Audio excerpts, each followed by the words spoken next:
kan du jo si til at du kan ha et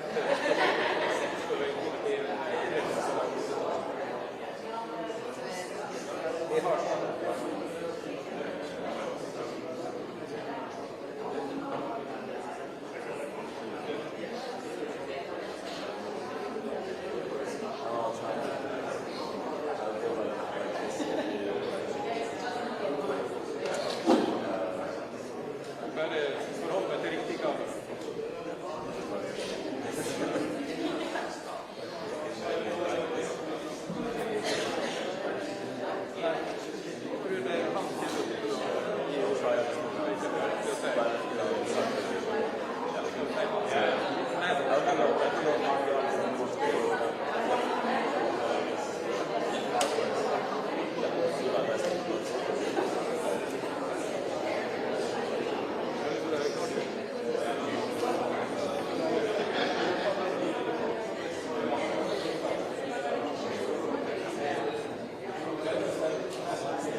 Ferdig med å telle ned. Dette jo kulminasjonen av en prosess som har pågått her i instituttet i nesten et år. Fra fristen gikk ut i vinter, nærmere bestemt 31. januar, har komiteen jobbet jevnt og trutt. De startet med 338 kandidater og har jobbet seg nedover, og har endt opp nå i høst med en prisvinner.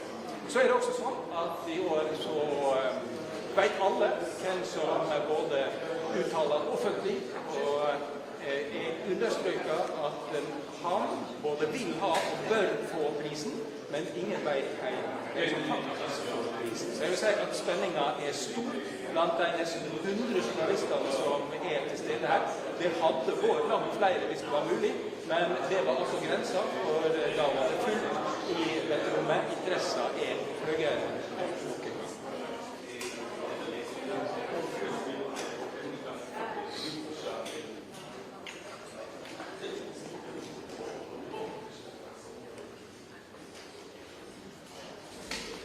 Komiteen har for det første vært langt mer aktive i å kommunisere ut på forhånd. Jeg opplever at det viktigste punktene for dem har vært å få ut at de uavhengige av den norske regjering, at de understreker forpliktelsene sine i forhold til testamentet, og så har de vært opptatt av å kommunisere ut at dette ikke en pris på det som nødvendigvis skjer akkurat nå, men det som har skjedd det foregående år, altså egentlig i 2024, men den kan også ha helt til ting som har skjedd i 2025. Her ser vi bilder på denne gruppedøra, og Jørgen Watne Frydnes, som sammen med Kristian Berg har prisen til Viken, sekretæren av komiteen, seg klar til å komme inn for å kunngjøre det som denne store nyheten som alle inne i dette rommet og framfor TV og på alle vis rundt omkring i hele verden for å vente på, nemlig den som i 2025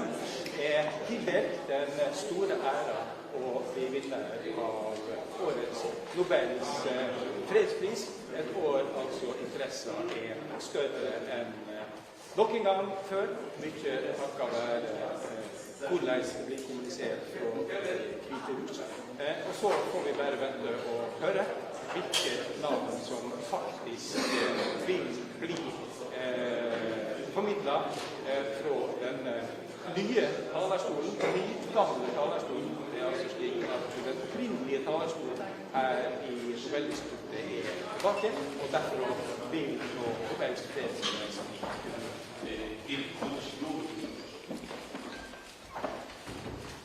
Good morning.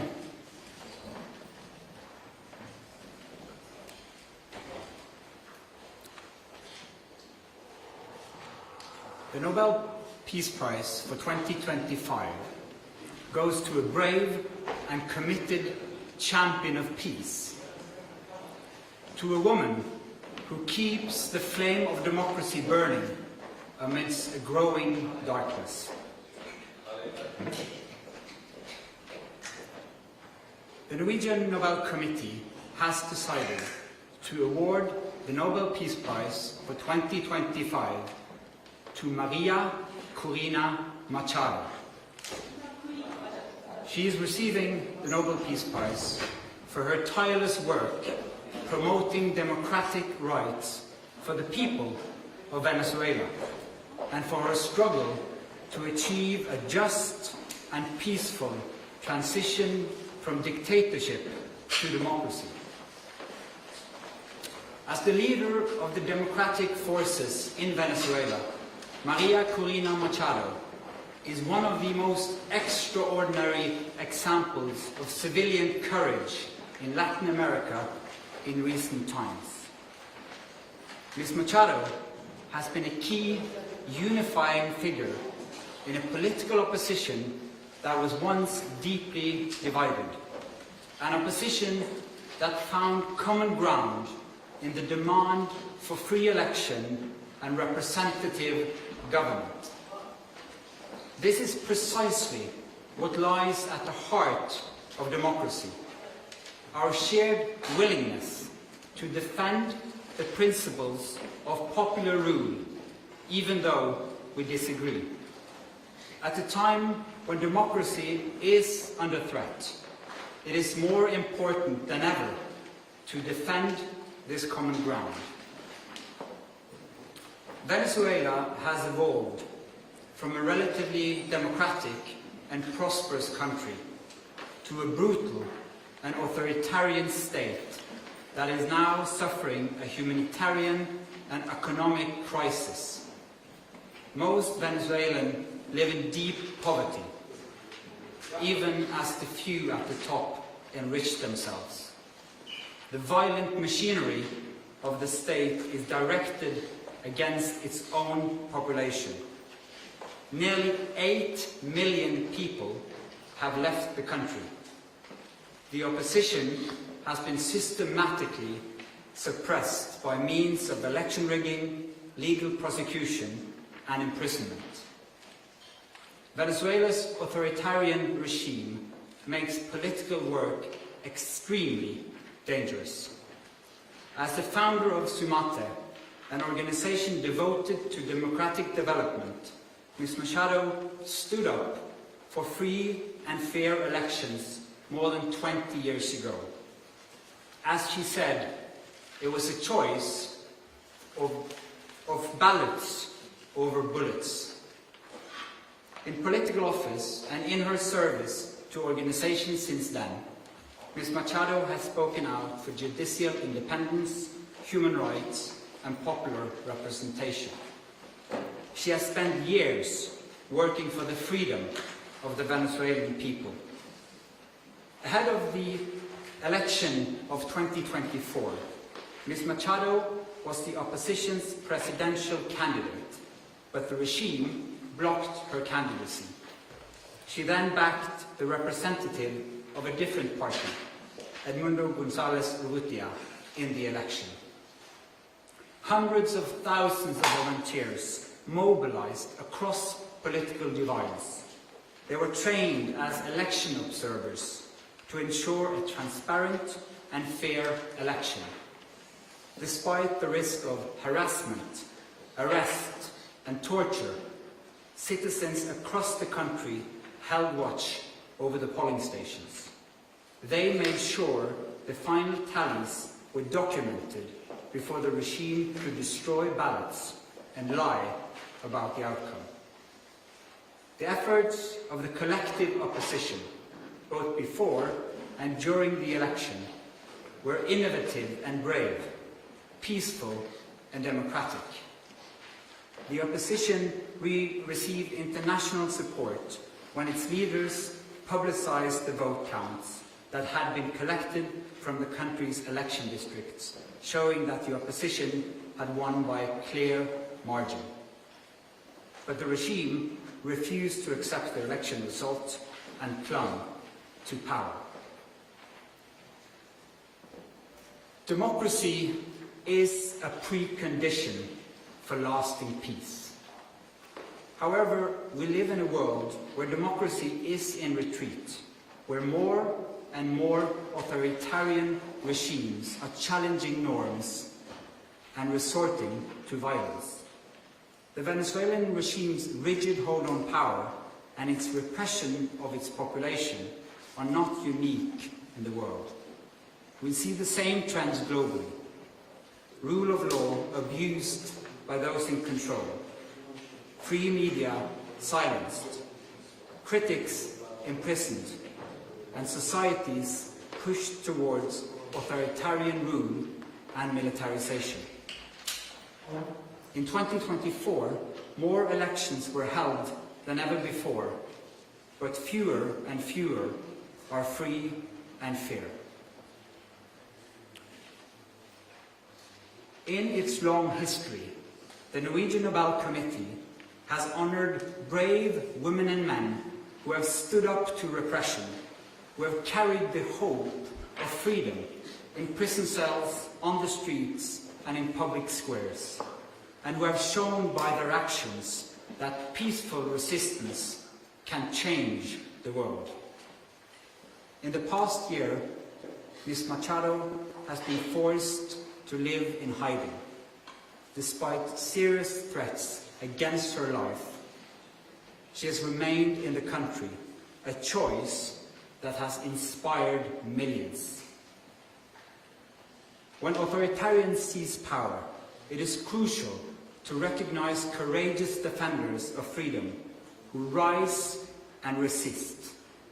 Democracy depends on people who refuse to stay silent, who dare to step forward despite grave risk, and who remind us that freedom must never be taken for granted, but must always be defended, with words, with courage, and with determination. Maria Corina Machado meets all the three criteria stated in Alfred Nobel's will for the selection of a Peace Prize. She has brought her country's opposition together. She has never wavered in resisting the militarization of Venezuelan society. She has been steadfast in her support for a peaceful transition to democracy. Maria Corina Machado has shown that the tools of democracy are also the tools of peace.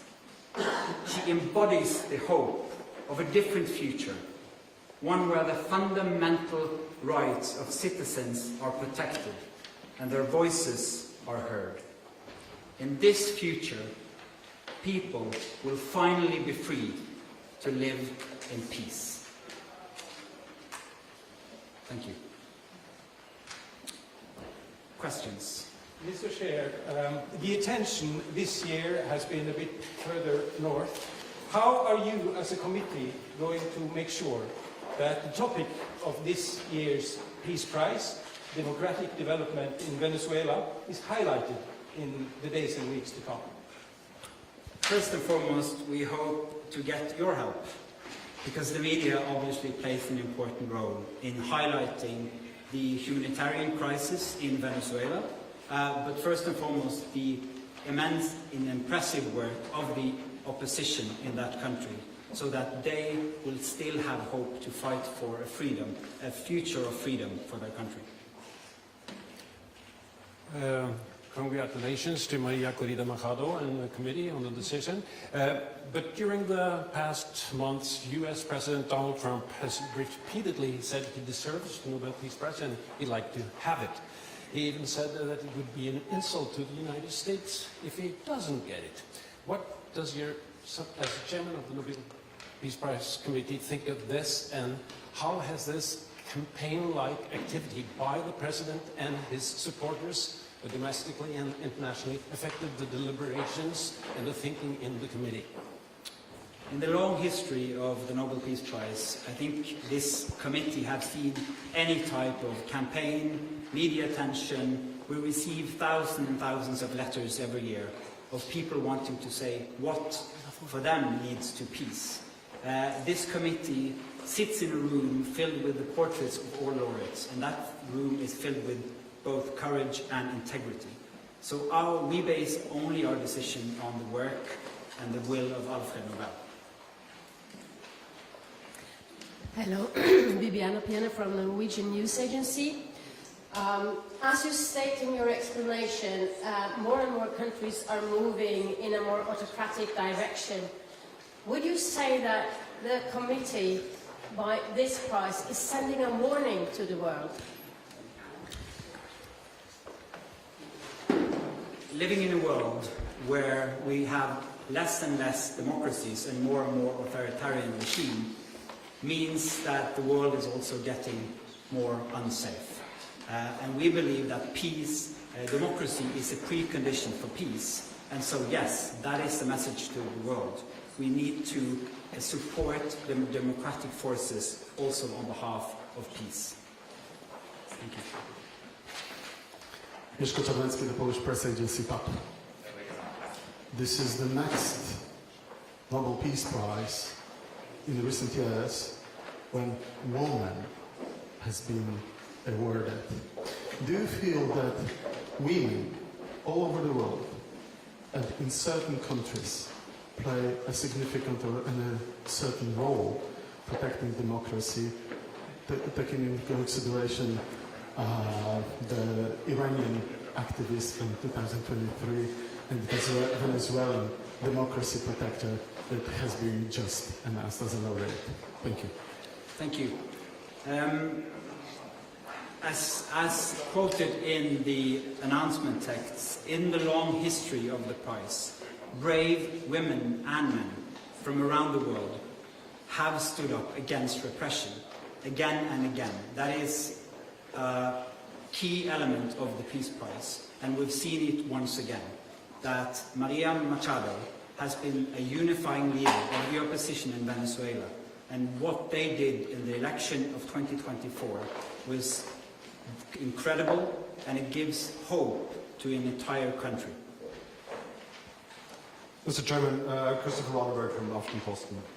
We've seen in previous years that awarding the Peace Prize to dissidents can put their lives at more risk than it already is. You mentioned yourself that she has been in hiding for quite some time. What considerations have you made when it comes to her safety and security now that she has become more exposed because of this Peace Prize? You're now touching upon some of the absolutely most difficult dilemmas in the work of the committee. This is the discussion we have every year for all candidates, particularly when the person who receives the prize is in fact in hiding because of serious threats to her life. She is very active in Venezuela, has been and will be. And so we are also taking the consideration that this prize will support her cause and not limit it. Thank you. Do you expect to see her in December in Oslo? Again, a question of security. It's too early to say. We always hope to have the laureate with us in Oslo, but this is a serious security situation which needs to be handled first. Thank you. Then I'll say thank you so much for your questions. Thank you for coming. presidential conference.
Jørgen Watne